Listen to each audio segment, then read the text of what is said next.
So recently on the channel, I've made a couple Nintendo Switch 2 related videos and you guys seem to enjoy them. Unlike the Xbox and Starfield video, I was positive about Xbox. I thought Xbox Warriors would be championing for me for saying that the marketing situation is fine, giving examples why, but nobody watched the video. I don't know if it didn't go out in sub feeds, so please, if you have a chance after watching this video, be sure to watch that video. But we're back to the Nintendo Switch 2 drawing board today because it's a hot topic. People are interested in it.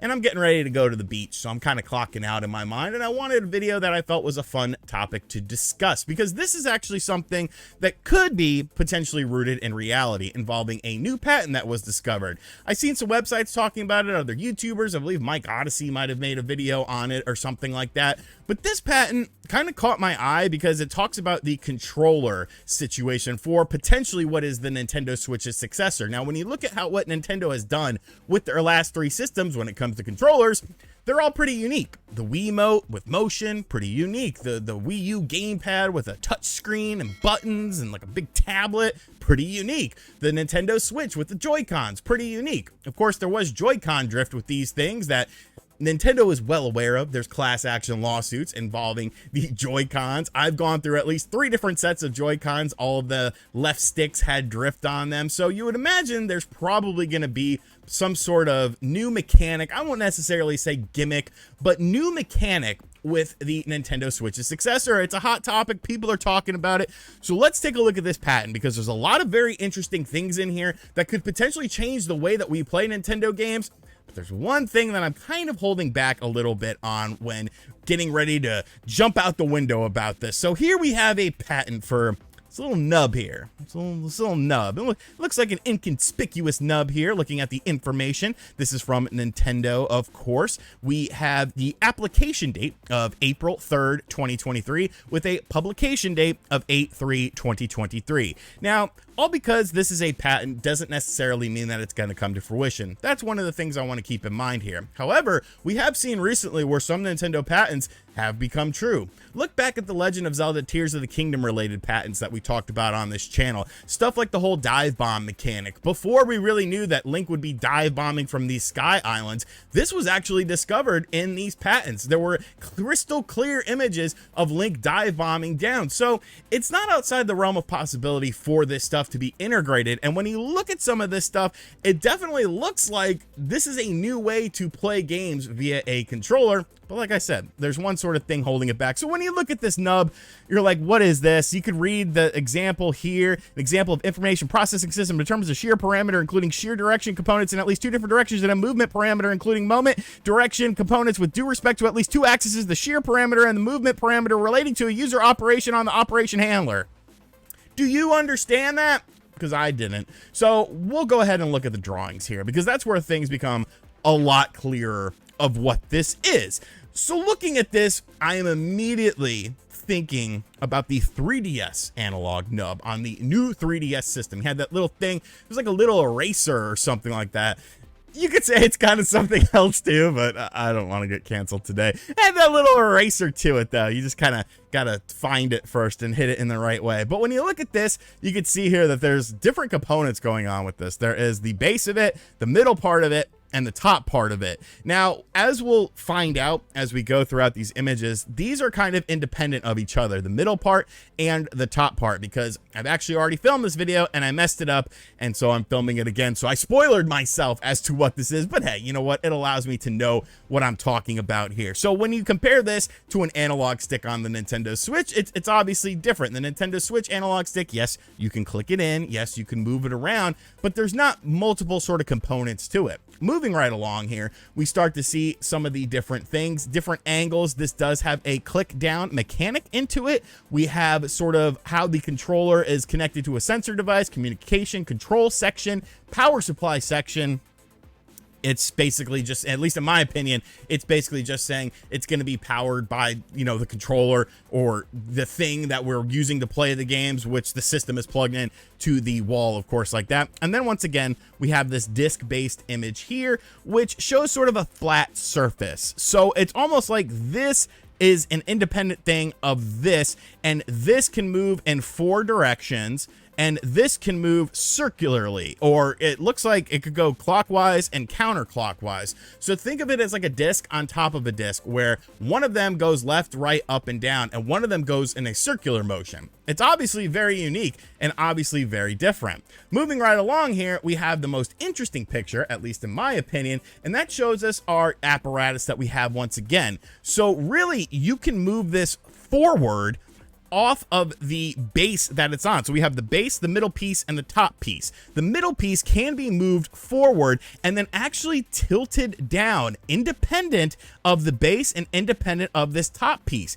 And you can even push it towards you. So it's almost like a velocity sort of thing. Like if you want to move forward, you would push this forward down, and if you want to come back or slow down, you would push it the other way towards you. It's a very unique mechanic here, and obviously something that we haven't seen with a traditional controller, because not only does this middle disc go left, right, up, and down, but you can click it in different directions too. Plus, that's independent of the analog nub up here, which I'm assuming is an analog nub that can move in a circular motion. They show a couple different things here, and then of course the nitty-gritty stuff, because you got the processors, the non-volatile memory, the volatile, I don't know what any of that means, so we're skipping past it. Looking here, you could see a bunch more information that I'm not going to sit here and act like I know what the hell they're talking about. More information, basically the setup of how it would work. It would probably help explain things a bit with this, but I'm not going to waste your time and trying to act like I know what it's actually talking about, because I don't. But when I look at these things, I see very interesting ways to potentially control video games. Imagine this at its core, you know, at its absolute root, which would be an analog stick, or it's really an analog disc, with two different independent ways to control it, as far as up, down, left, and right, forwards and backwards, and in circular motions. It's almost like you would have 3 times the amount of control, because you could be potentially a lot more precise with that. And I say potentially because obviously it all sort of depends on how this feels. It could feel like absolute crap and be counterintuitive, but this is Nintendo, and they like to do sort of weird stuff with their controllers, and I feel like this falls right in line with how they do sort of weird things like this, where they get just an idea in their head to make a different level of interactivity with the games, and then somehow, some way, they usually make it work. I mean, even the GameCube controller was kind of weird, just the way it was set up, and you know, the way the buttons were laid out and stuff like that. You know, it was very different than the Xbox and the PlayStation 2 controller, which had a lot more similarities than the GameCube controller. And the N64 controller was freaking weird too.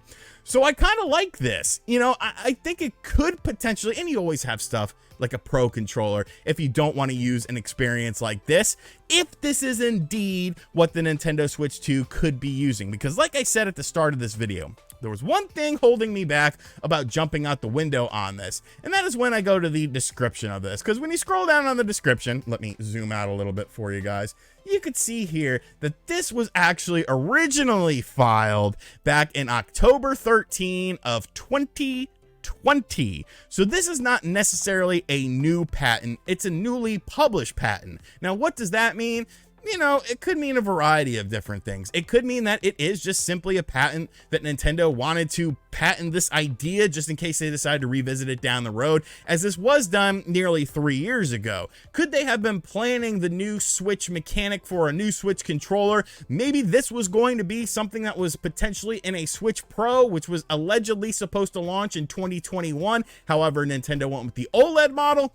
Who's to really say? You know, you can't really say it either way, but there's a lot of interesting information here, and this is pretty much just going over all the different stuff that we talked about with the potential of it, the claims of basically what it does and all this sort of stuff. Like, there's a bunch of stuff that you can read with it. There's documentations and stuff like that, but I just found this interesting. But I feel like a lot of people, a lot of the websites and other things that have been talking about this did completely miss the fact that this was October 13th of 2020.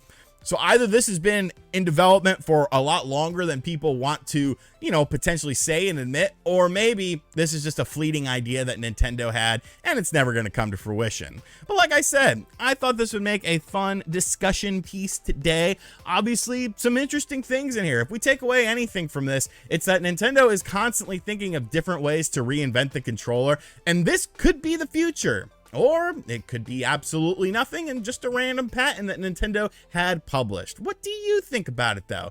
Let me know what you think of it in the comments section down below. And as always, guys, thank you for checking out this video. If you are new to the channel, welcome. Be sure to hit the subscribe button, like, comment, and share. Hit the bell as well. Check out the Spawncast Network down in the description box down below. It's our Patreon. We have tons of exclusive stuff, exclusive shows about other platforms, all sorts of crazy stuff on there. Please check out the Xbox video.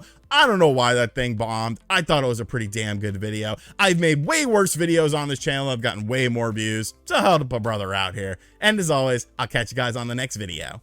Later.